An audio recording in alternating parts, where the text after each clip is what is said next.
Jadi sebenarnya Super Semar yang kita tahu atau yang kita sering lihat di website, TV, or something else, sebenarnya itu bukan Super Semar yang asli. Pecahnya peristiwa G30S atau Gerakan 30 September membuat kekuasaan Soekarno dalam politik itu mulai memudar. Apalagi ditambah adanya aksi-aksi mahasiswa yang ingin menurunkan Soekarno dari jabatannya, membuat posisi Soekarno itu makin terancam. Karena keadaan sudah mulai chaos, akhirnya Soekarno membuat sebuah surat yang sangat fenomenal, sebuah surat yang kemudian akhirnya mengubah arah sejarah Indonesia. Apalagi kalau bukan surat perintah 11 Maret atau yang kita kenal sebagai Super Semar. Surat perintah 11 Maret atau Super Semar merupakan sebuah surat yang dibuat dan ditandatangani oleh Soekarno pada tanggal 11 Maret 1966.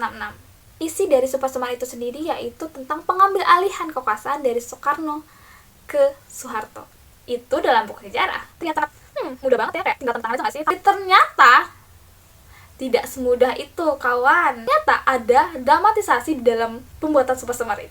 Bahkan saat pelaksanaannya juga. Aku tahu dari mana? Sini.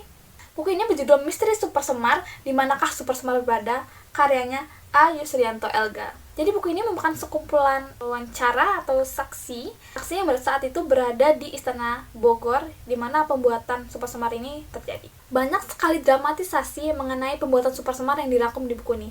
Mulai dari Super Semar itu dibuat oleh Soeharto itu sudah lama, sampai adanya pembuatan Super Semar ini dibuat oleh Soekarno karena dia sedang berada di bawah ancaman senjata militer. Selain pembuatan Super Semar yang sangat-sangat itu, ada juga perdebatan yang sampai sekarang tuh masih menjadi perdebatan, yaitu mengenai keaslian Super Semar tersebut. Yaps, itu yang masih menjadi perdebatan kontroversial antara para sejarawan. Di buku ini disebutkan ada 3 versi Super Semar, namun keaslian keabsahannya itu masih dilakukan oleh para sejarawan. Lalu, di manakah sebenarnya Super Semar berada? Tidak ada yang tahu, bahkan sampai aku selesai membaca buku ini, tidak ada disebutkan sebenarnya di mana Super Semar asli itu berada. Di dalam buku ini juga dijelaskan bahwa Super Semar itu telah diselewengkan oleh Soeharto karena bukan lagi menjadi surat perintah 11 Maret, namun menjadi surat pemberontakan 11 Maret.